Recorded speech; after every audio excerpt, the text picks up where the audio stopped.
Hello दोस्तों, welcome back to my channel actually motivated. Radhe Radhe, Ram Ram. कैसे हैं आप सब?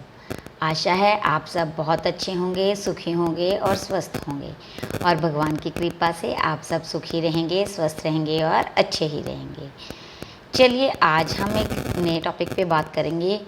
वही टॉपिक ये है कि लालच छोड़कर हम बहुत सारे लोगों की ज़िंदगी को सुधार सकते हैं। आपको पता है कि दुनिया में बहुत सारे लोग लालची होते हैं, हम भी लालची होते हैं। कहीं पे भी हमें अपना फ़ायदा दिखे, हम उस चीज़ को लेने की कोशिश करते हैं। पर क्या आपने कभी सोचा है कि आपके लालच की वजह से किसी दूसरे इंसान को किस तरह का और किस लेवल का नुकसान हो सकता है? तो बस आज की मेरी स्टोरी इसी के ऊपर है। चलिए, पहले स्टोरी, फिर हम बात करेंगे मॉरल ऑफ द स्टोरी के ऊपर। चलिए, एक बढ़ई होता है और वो किसी सेठ के यहाँ पर एक बहुत बड़ी फैक्ट्री में काम करता होता है। एक दिन क्या होता है, उसकी आरी टूट जाती है। जैसे ही उसकी आरी टूट जाती है, वो उस आरी को लेने के लिए तत्पर हो जाता है। उसे ये होता है कि मुझे जल्दी से जल्दी नई आरी मिल जाए, क्योंकि उसका सारा काम रुक चुका होता है और उसके पास इतने पैसे भी नहीं होते कि वो अपने गांव लौट जाए। तो वो क्या करता है, शहर के पास, शहर से दूर एक गांव में किसी लोहार की देखरेख, लोहार को ढूंढने के लिए चला जाता है। जैसे ही वो पूछताछ करता है तो उसे एक लोहार की दुकान का पता चलता है और वह उस लोहार के पास जाकर बैठ जाता है और कहता है, हे भाई, क्या तुम मुझे एक आरी बनाकर दे सकते हो? तो वो लोहार कहता है, हाँ हाँ, क्यों नहीं भाई, मैं तुम्हें एक आरी बनाकर ज़रूर दे दूँगा। तो वो उसे कहता है कि ऐसे करना, तुम कल इसी समय आ जाना, मैं तुम्हें तुम्हारी आरी बनाकर दे दूँगा। लेकिन वो आदमी होता है तो उसका तो सारा काम रुका होता है आरी के बिना। तो वो कहता है, तुम मुझसे कुछ पैसे ज़्यादा ले लो और मुझे आरी अभी बनाकर दे दो। लेकिन वो आदमी कहता है, नहीं दोस्त, मैं तुम्हें आरी तो बनाकर दे सकता हूँ, लेकिन मैं अपने औज़ार में कोई भी समझौता नहीं करता।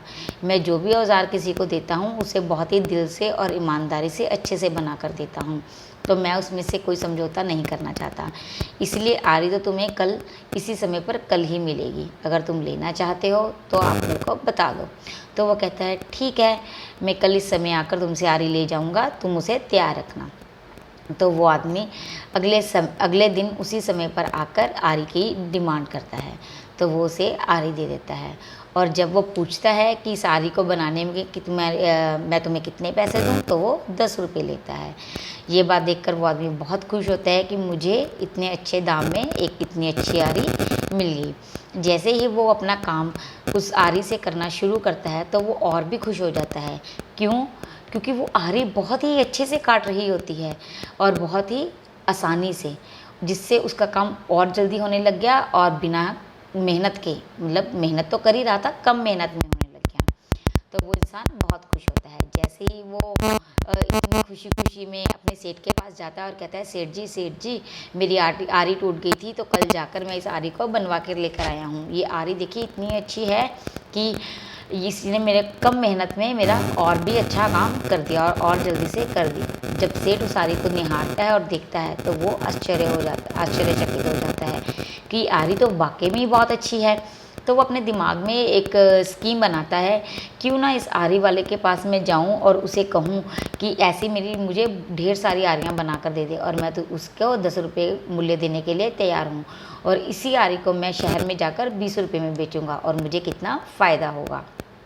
तो वो सेठ ऐसे ही करता है। अगले दिन उस आरी वाले के पास जाता है और कहता है, हे भाई, मुझे ये आरियाँ चाहिए, क्या तुम मेरे लिए तैयार कर दोगे?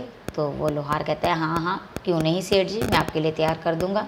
तो सेठ कहता है, आरियाँ तो तू मेरे लिए तैयार करेगा, लेकिन तुम्हें मुझसे ये वादा करना होगा कि तू आज से आरियाँ सिर्फ मेरे लिए ही बनाएगा, और तुमसे इतनी सारी आरियाँ चाहिए, और मैं तुम्हें हर एक आरी का 10 रुपये मूल्य दूंगा। तो वो जो लोहार होता है वो मना कर देता है। वो कहता है, सॉरी सेठ जी, मैं अपनी आरियाँ सिर्फ आपको, मतलब मैं ऐसा कोई भी प्रॉमिस नहीं कर सकता। मेरा मूल्य निश्चित है और मैं ये आरियाँ सिर्फ आपके लिए नहीं, हर एक इंसान के लिए बनाऊंगा। तो सेठ को लगता है हो सकता है कि इसे ज़्यादा वैसे चाहिए। तो वो कहता है कि कोई बात नहीं, मैं तुम्हें 15 रुपये देने के लिए तैयार हूँ एक आरी के, लेकिन तुम मेरी शर्त मान लो। लेकिन जो लोहार होता है वो तो बड़ा ईमानदार होता है, तो वो कहता है नहीं सेठ जी, मैं 15 रुपये भी नहीं लूँगा, मैं अपने जिस मूल्य में आरी को दे रहा हूँ मैं उसी में ही संतुष्ट हूँ, मैं उसी में ही सुख हूँ, मैं आपको आरी नहीं बेचना चाहता।